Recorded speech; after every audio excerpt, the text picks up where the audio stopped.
Good morning, Standard 7. I hope you all have completed your previous work that was assigned in the previous class of English language. Previously, we had completed the chapter Degrees of Comparison. Today, we are going to start a new chapter, that is Adjectives Used as Nouns, and we are also going to do the chapter 12, Position of Adjectives. So both are short chapters, so we are going to complete it in one class only. So let's start. Adjectives used as nouns. So let us first recall what is an adjective, what is a noun. Okay. So what is an adjective? An adjective is a describing word. It describes a noun. Okay. How it describes a noun? Wealthy man. So the man is wealthy. So we are saying wealthy man. Let us see. Adjectives are often used as nouns. And what is a noun? Noun is a naming word which we have already done in each and every class of ours. Like noun is a name of person, place, animal or thing. It can be proper noun, common noun, then you have abstract noun. Okay. So all this is what that is called a noun. Adjectives are often used as nouns. So as plural nouns denoting a class of persons, the cautious means cautious persons as the plural nouns denoting a class of person. So we are saying about a group of people. When we are talking about a group of people, we use the word the cautious. So what does this word cautious means? We are telling that cautious persons. We are not talking about only one person. We are talking about many people. Okay, are not always coward. The rich know how the poor live. So we are talking in general that the rich know how the poor live. So the rich people know how the poor people live. So what are we doing is we are using the adjective as a noun. We are not using the word rich people. We are just using the word rich. So that adjective is being used as a noun also. Then you have as singular nouns denoting some abstract quality. When you are denoting some kind of quality, what do you say? Like the future is unknown to us. Future is not, we are not talking about future is not, we do not have hundreds of futures, we have only one future ahead. Okay, so the future is unknown to us and we do not know about it also.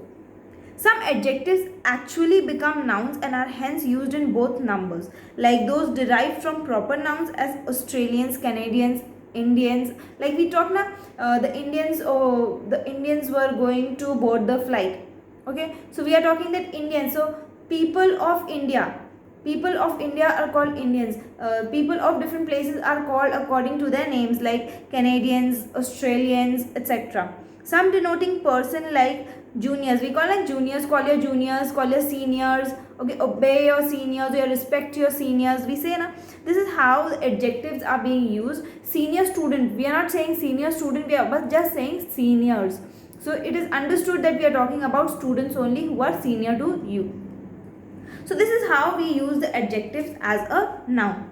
Some adjectives are used as noun only in the plural form. They are only used in the plural form and not in the singular form, like sweets, bitters, valuables, eatables. So all these are what? These are used in the plural form only. In certain phrases like in general, in future, in short, in secret, before long, at present, for good, all these are what? These are the phrases that are being used in place of a noun. So these are the phrases that are being used in place of noun. So phrase is a group of word which acts as a noun. Phrase is a group of word which will be acting as whatever you want it to be.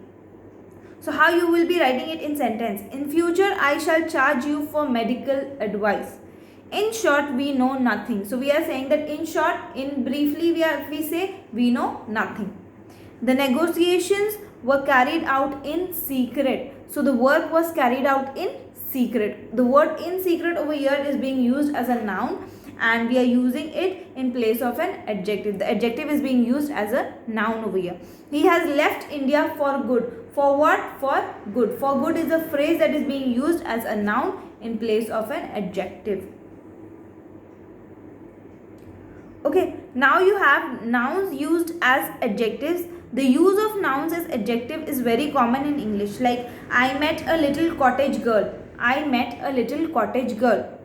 He is always playing computer games. So what is being said is the nouns are used as an adjective.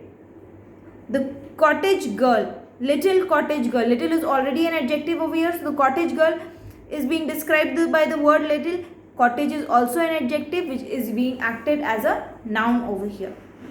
A single adjective used attributively is generally placed immediately before the noun. Whenever we have only single adjective like beautiful girl, wealthy man, wise king, so all these are used only before the noun. That is, the adjective is placed before the noun.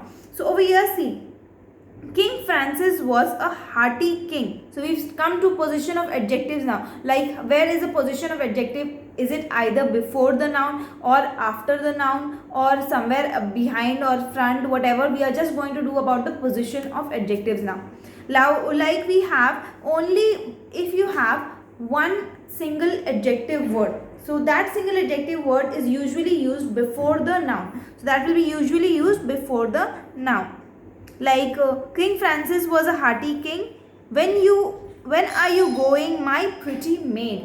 When are you going, my pretty maid? So the maid over here is pretty, and she is being described by the word pretty over here.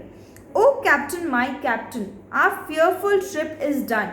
So the trip is fearful, and the word fearful is describing the trip. So the word fearful is the adjective over here which is describing the trip. So it is done.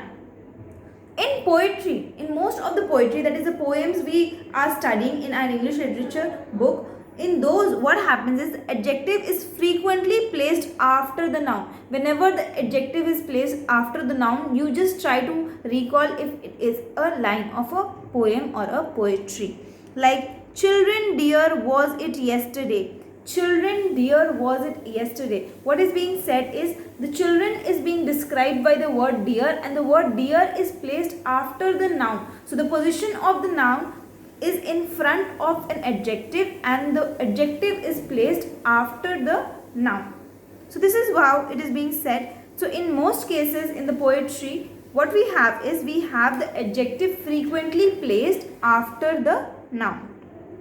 When several adjectives are attached to one noun, they are generally placed after it for emphasis. When there are group of words, or when there are 2 to 3 words or 2 to 3 adjectives that are describing a noun, it is generally placed after the noun. So it will be generally placed where? It will be generally placed after the noun. Why? Because it shows emphasis. Let us see the examples. The king, fearless and resolute. So over here the king is being described by 2 words, that is fearless and resolute. When we are describing a king with 2 words, what are we doing? We are not writing the fearless and resolute king. We are writing the king fearless and resolute. Similarly, Franklin had a great genius, original, sagacious and inventive. So what are they saying? That these are the qualities that Franklin had. Okay. When some words or phrase is joined to adjective to explain its meaning, and the adjective is placed after its noun. Like, see, he was a man fertile in resource. So over here, fertile is the adjective, and you are having in resource, that is that is being followed by a noun also. Okay, it is being described. A Sikh, taller than any of his comrades, rushed forward. So it is being said that a Sikh, we are talking about a Sikh, but we are also saying taller than any of his comrades, like any other people among him is not as tall as him. So we are telling taller than any of his comrades rushed forward. So he rushed forward, he ran in front. In certain phrases, the adjectives always come after the noun. So in certain phrases what happens is that adjectives always come after the noun. Heir apparent, time immemorial, lord paramount, viceroy elect, letters patent, knights temporal. So in the exam, if teacher gives you, write the adjectives that will come after the following nouns. You are going to write, when teacher is going to give you hair, so you are writing heir apparent, time immemorial, lord paramount, viceroy elect, letters patent, knights temporal, notary public, body politic, God almighty. This is how it is to be done.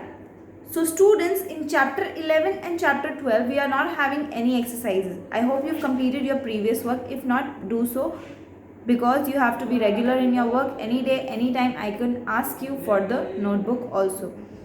So this was just an extra thing that I said. Now we come back to our work that we were doing. Chapter 11 and chapter 12, that is, you do not have any exercises in that. So I will be clicking the picture of the chapter, and what you have to write in the book will be underlined. So whatever is underlined in the book, you will write it in your notebook, draw double lines, write the respective chapter name, and then you will be writing it down.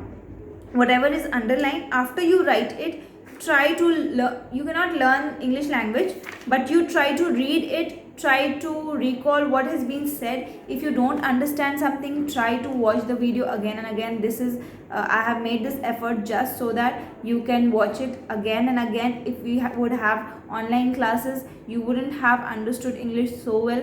So this is my effort so that you can understand it well.